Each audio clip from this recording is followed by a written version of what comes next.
오늘 우리가 나눌 하나님의 거룩하신 말씀은 신약성경 갈라디아서 제1장 7절과 8절 말씀입니다. 오늘 우리가 나눌 하나님의 거룩하신 말씀 신약성경 갈라디아서 제1장 7절과 8절 말씀 제가 대신 봉독하여 올리겠습니다. 신약성경 301면에 위치해 있습니다.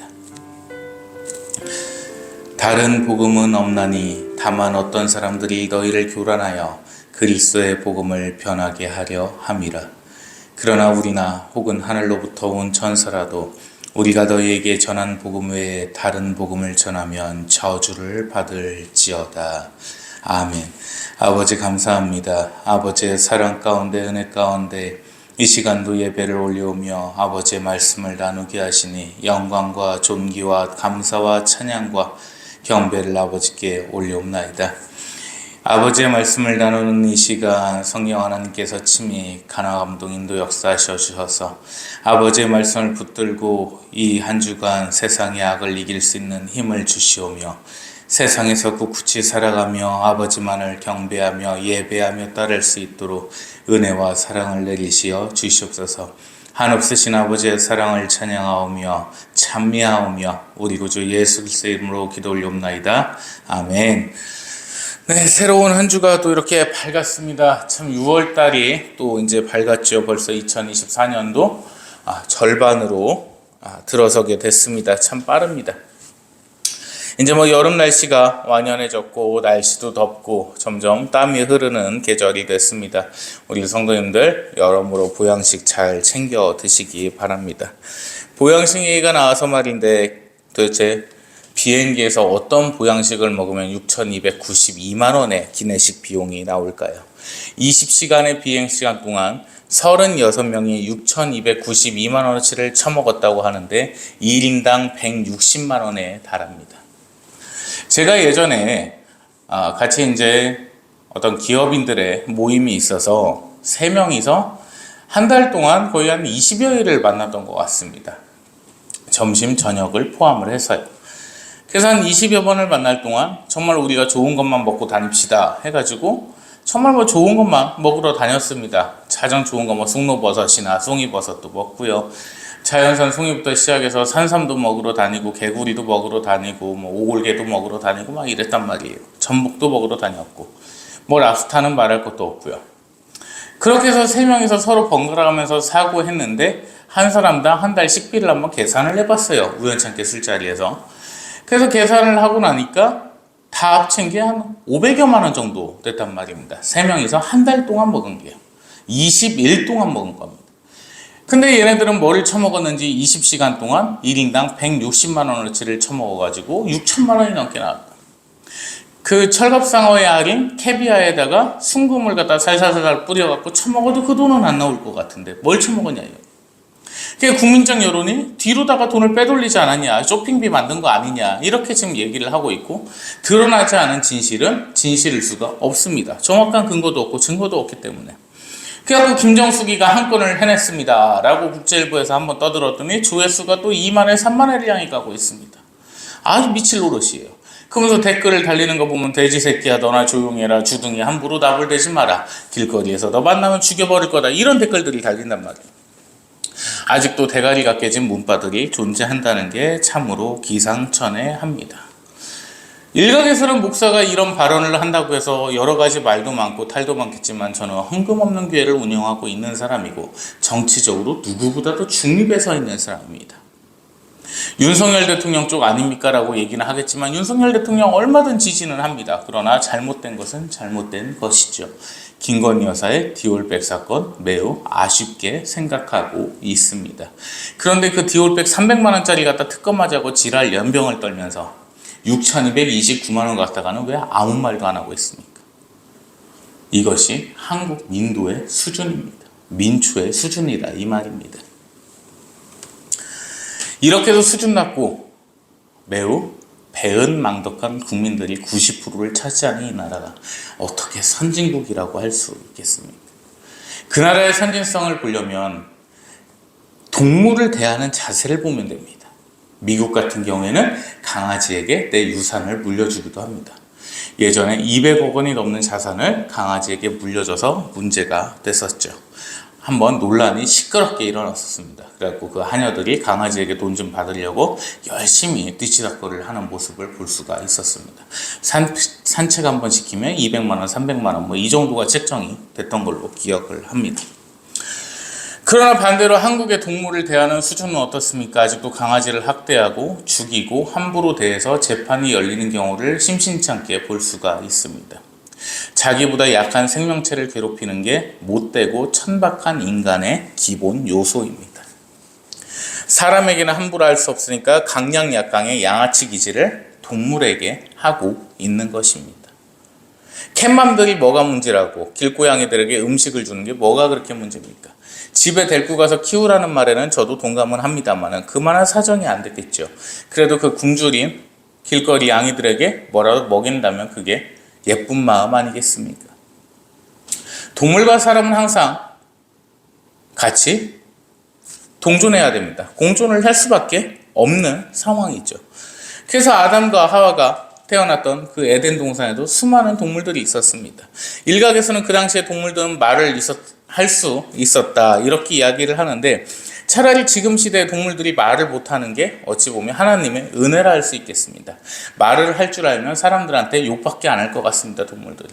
이 멍청한 새끼들. 사람 새끼가 왜 그 모양이니? 강아지보다도 못하니? 이런 말밖에 할지 못할 것 같아요.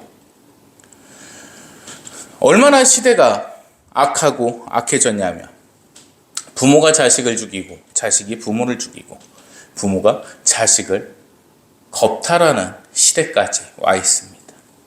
아둔하고 우둔하고 멍청한 국민들은 자신의 편이면 무조건적인 맹신만을 하고 있는 정치적 상황에도 도래를 했습니다. 후쿠시마 정제수를 가지고 떠들어서 국회의원이 되기도 합니다. 그런 거 보면 국회의원이 그렇게 높은 수준은 아닌 것 같습니다.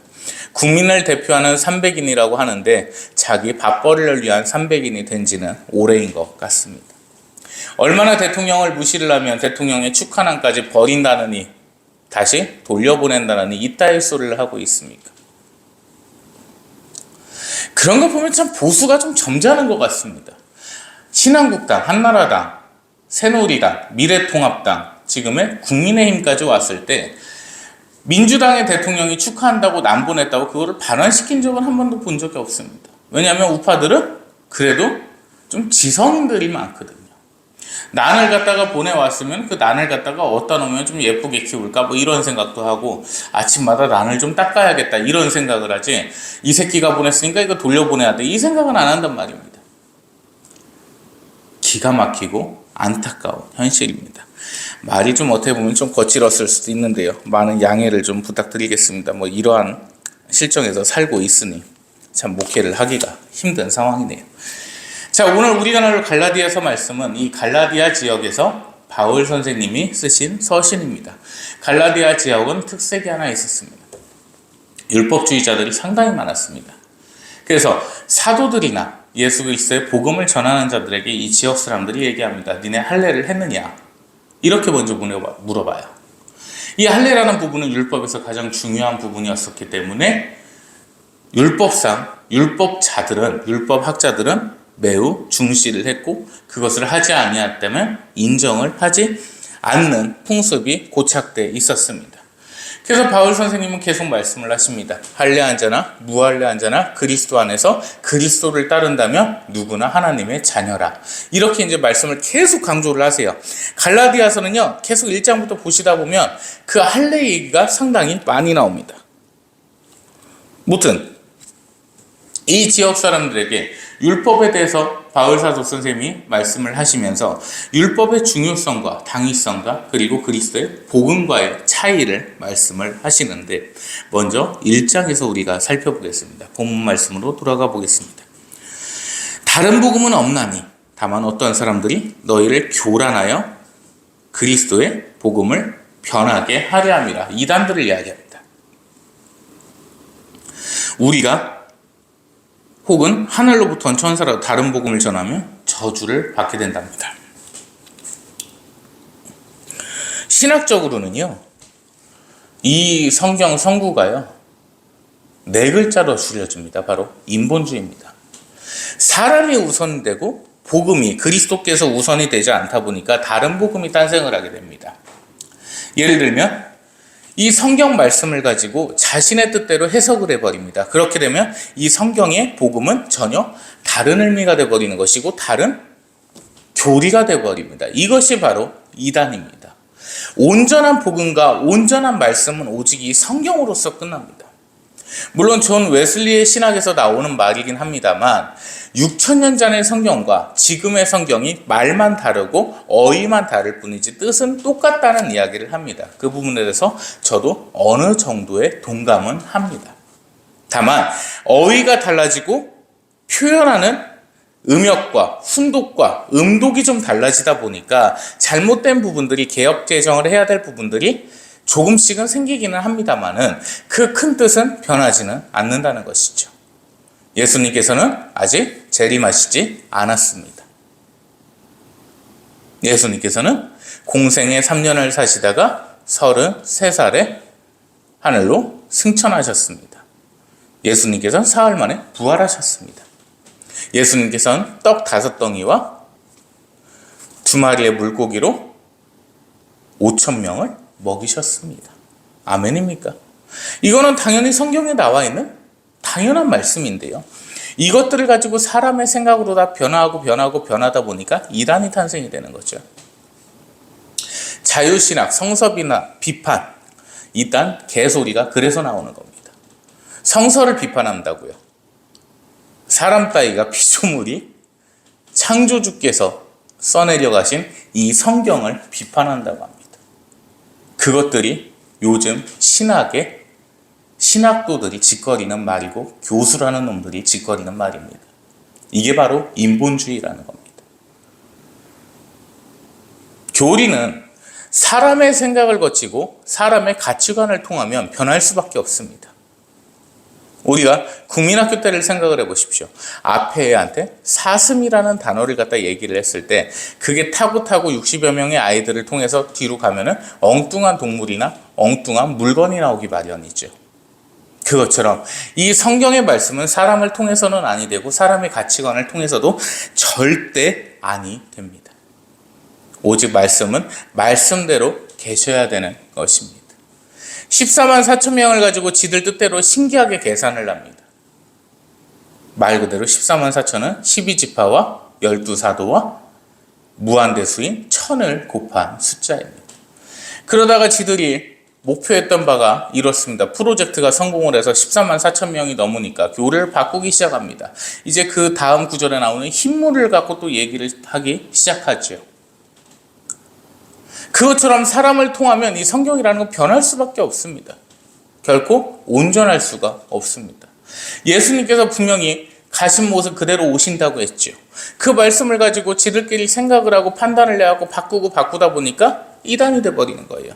이것이 바로 온전한 복음과 사람을 통해서 고쳐진 가공된 복음의 차이라는 것입니다. 가짜 복음이겠죠. 우리 갈라디아서 5장으로 한번 넘어가 보겠습니다. 5장 6절 말씀입니다. 신약성경 308페이지입니다.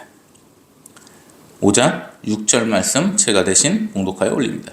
그리스도 예수 안에서는 할례나 무할례나 효력이 없으되 사랑으로서 역사하는 믿음 뿐이니라. 아멘. 이 갈라디아 지역인들이 계속 할례를 갖고 얘기를 하는 거야. 할례도 안 받은 것들이 무슨 하나님의 자녀며 복음을 전하는 자들이냐. 니들은 가짜다. 이렇게 이야기를 합니다. 그게 바울 사도께서 이 말씀을 하시는 겁니다. 이 할례라는 거는 이제 남성의 성기의 표피를 갖다가 이제 깎고 여자 같은 경우에는 묶는 거죠. 그 얘기가 나와서 말인데 오늘 누가 보내주셔가지고 좀 카톡을 봤는데 정관수술 푸는 데다가 얼마를 투자를 한다고요, 전사님? 뭐 1조 얼마죠? 예. 그 애들이 돌아가는 것 같습니다. 날씨가 더워서 더위를 먹었는지 정관수술 푸는데 국민의 혈세를 쏟아붓는답니다. 아이고, 그거하고 또 한번 얘기를 해야겠어요. 자, 어쨌든 예수 그리스도 안에서는 할례나 무할례나 효력이 없다 이 말씀이 뭐냐면요. 예수님께서는 율법을 완전케 하시면서 폐하셨습니다. 이게 정말 좀 듣기에는 이상합니다. 좀 뭔가 모순이 되는 것 같고요. 어폐가 있는 것 같아요. 근데 그 구절이 가장 완벽한 말씀입니다. 신학을 배우면서요, 예수님께서 그 하신 말씀에 대해서 정말 많은 연구를 했는데 결론을 낸 것은 이겁니다. 예수님께서는 율법을 폐하셨으나 완벽하게 하셨습니다. 이해가 좀 안 가시죠? 저도 좀 이해는 안 갑니다, 사실은. 율법을 폐하셨다는 건 뭐냐면요. 구약시대의 구원은 하나님의 토라, 그 율법만을 지키는 것이 구원의 방법이었습니다. 그래서 6월절 날이 되면 동물의 피를 발라놔야 됐고요. 안 그러면 저주를 받습니다. 우사 같은 경우 보십시오. 거룩하신 법궤에 손을 대가지고 죽었어요. 그러나 신약시대에 그런 자가 없습니다. 오히려 예수님께서 나사로를 살리십니다.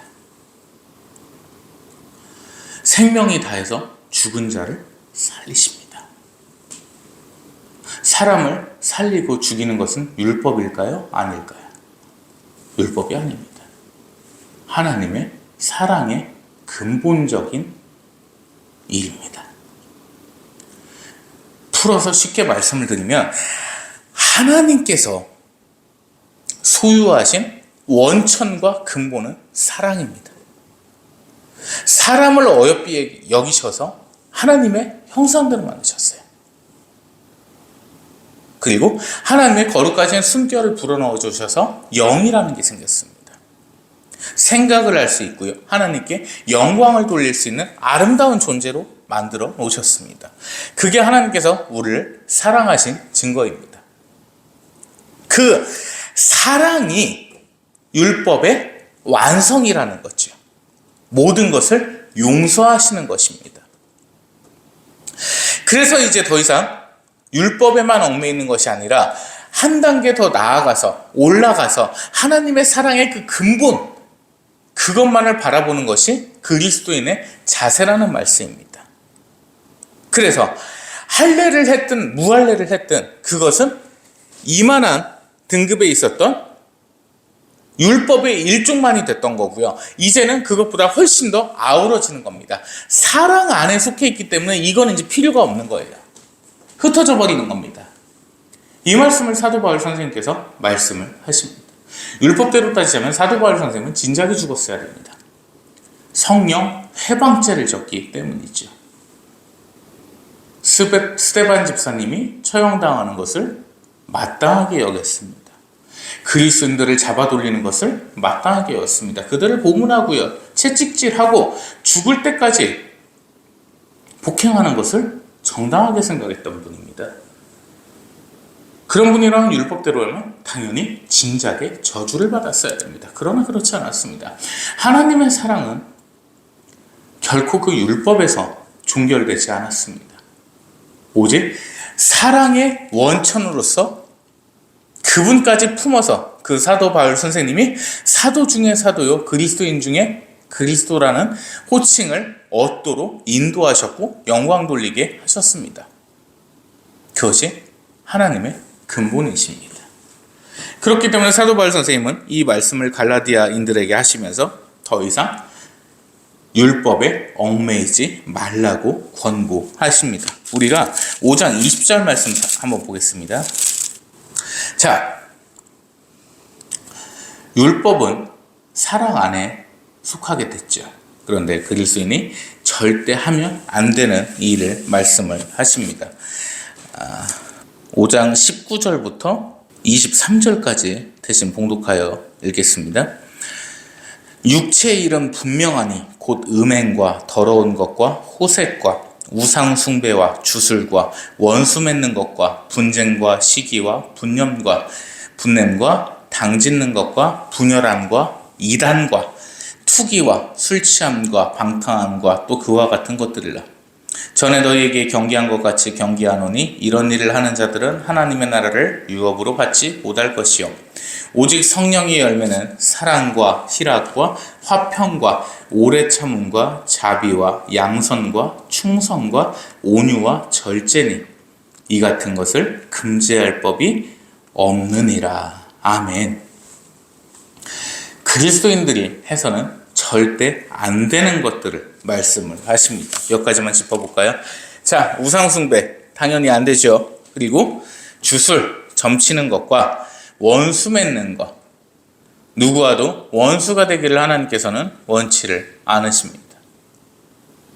그런데 도저히 회심하지 아니하고 회개하지 아니하며 믿는 자를 괴롭히려 하거나 핍박하는 자는 어떻게 되겠습니까? 하나님께서는 그를 죽이십니다. 그래서 원수 맺을 일이 없습니다. 사실 그것이 하나님의 법입니다. 하나님께서는 죽이십니다. 지옥으로 인도해 버리십니다.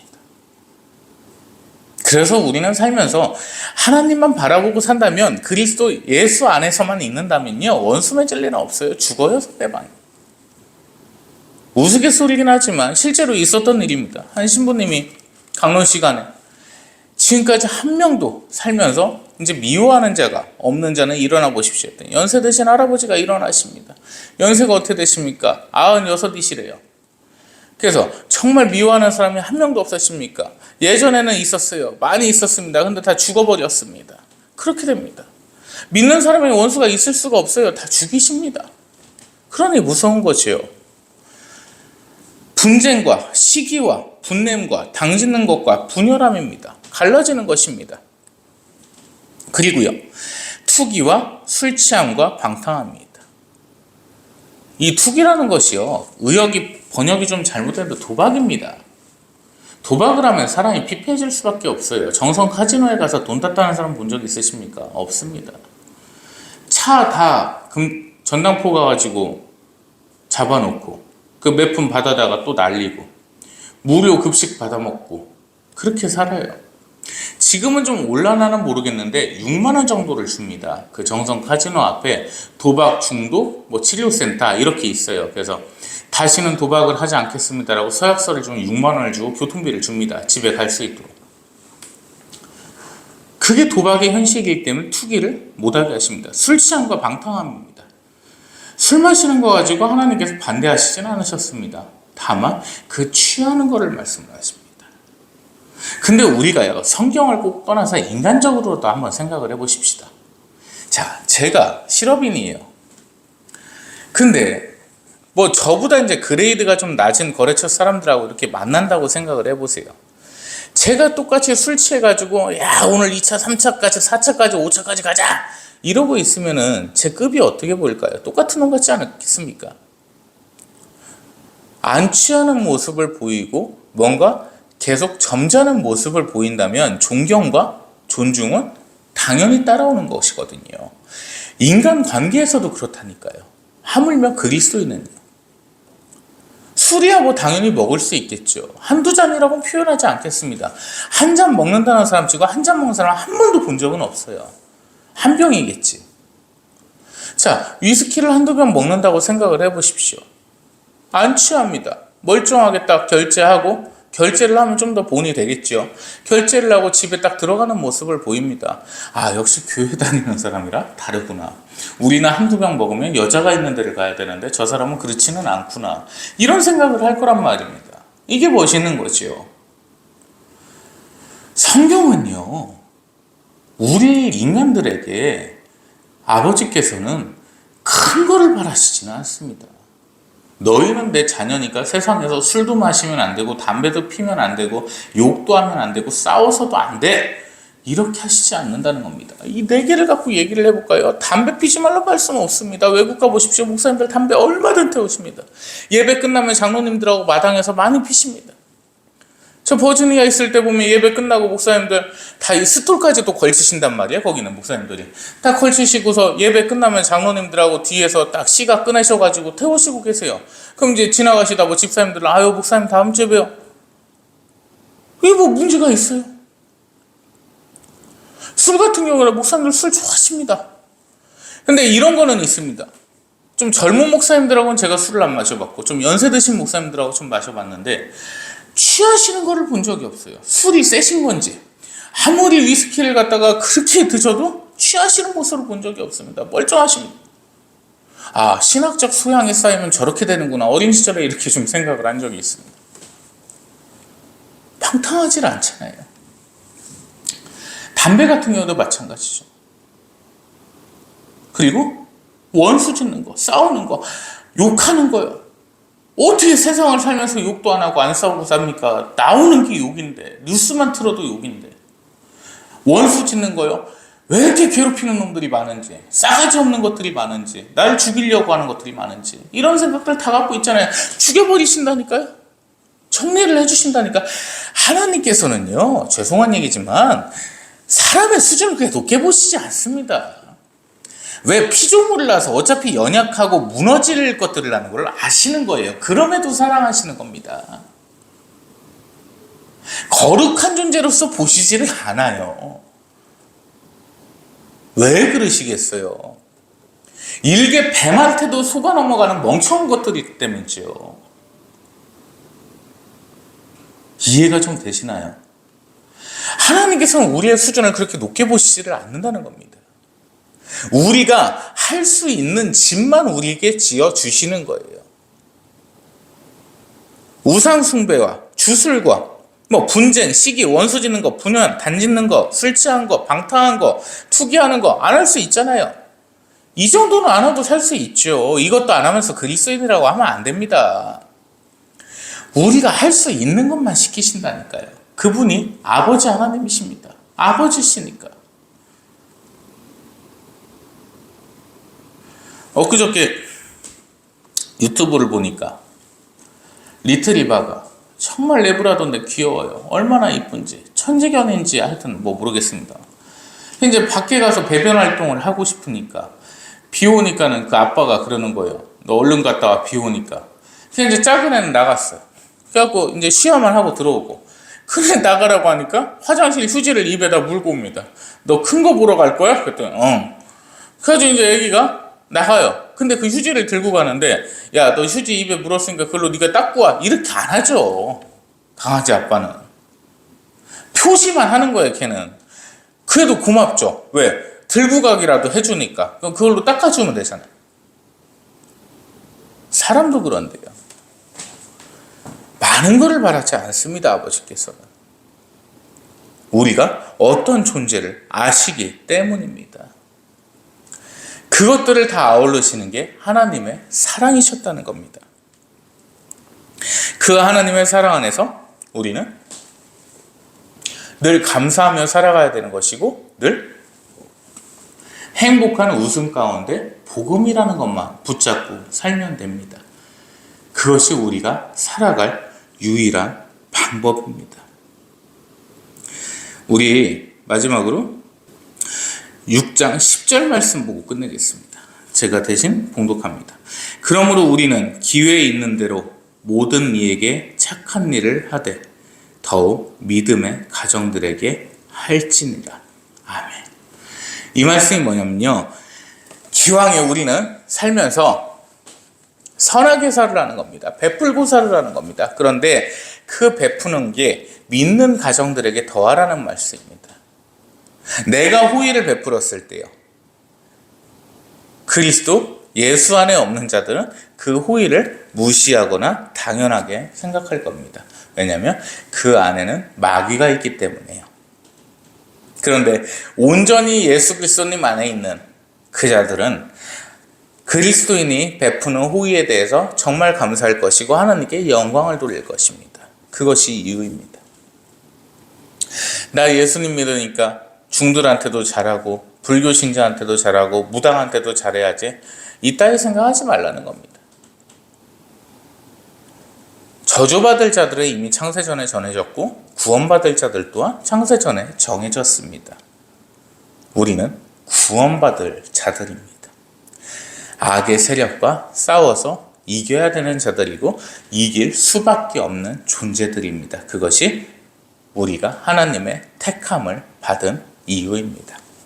이 한 주 이제 세상에서 또 싸우며 살아가야 됩니다. 악과 부딪혀야 되고 마귀를 짓밟아 이겨야 됩니다. 그것이 우리가 세상에서 가진 본분입니다. 한 가지만 이 한 주 약속했으면 좋겠습니다. 선하게 사십시오. 기왕이면 베풀고 기왕이면 남의 얼굴에 웃음꽃이 피게 하십시오. 그것이 하나님께서 우리에게 내리신 명령이며 또 우리 어머니께서 박영식 권사님께서 제게 평생 하셨던 말씀입니다. 선하게 살고 남의 얼굴에 웃음꽃을 피우게 한다면 그것이 우리 구주 예수 그리스도의 향기를 날리는 거룩한 자의 표본이 될 것입니다. 이 한 주 힘들 거 압니다. 참 퍽퍽하고 그렇습니다. 근데 하나님 안에만 계십시오. 언제든 부어주시며 은혜 위에 은혜를 더해 주실 겁니다. 기도합니다. 하나님 감사합니다. 거룩하신 아버지의 은혜에 따라 이 한 주 살아갈 힘을 얻습니다.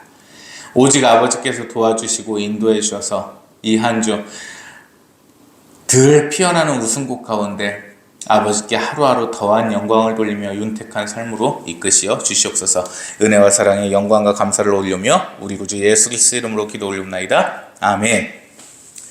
이제는 우리의 주님이시며 우리를 만드신 아버지 하나님의 무한하시고도 크신 은혜와 우리 구주 예수 그리스도의 크시고도 크신 한없으신 은혜와 성령 하나님의 내주 유통 감화감동 인도 역사하심이 이 시간 아버지의 말씀을 붙들고 아버지께만 경배하기 원하는 예배하기 원하는 아버지의 거룩한 백성들 머리 위에 이제로부터 영원 무궁토록 항상 함께 계실지어다. 아멘.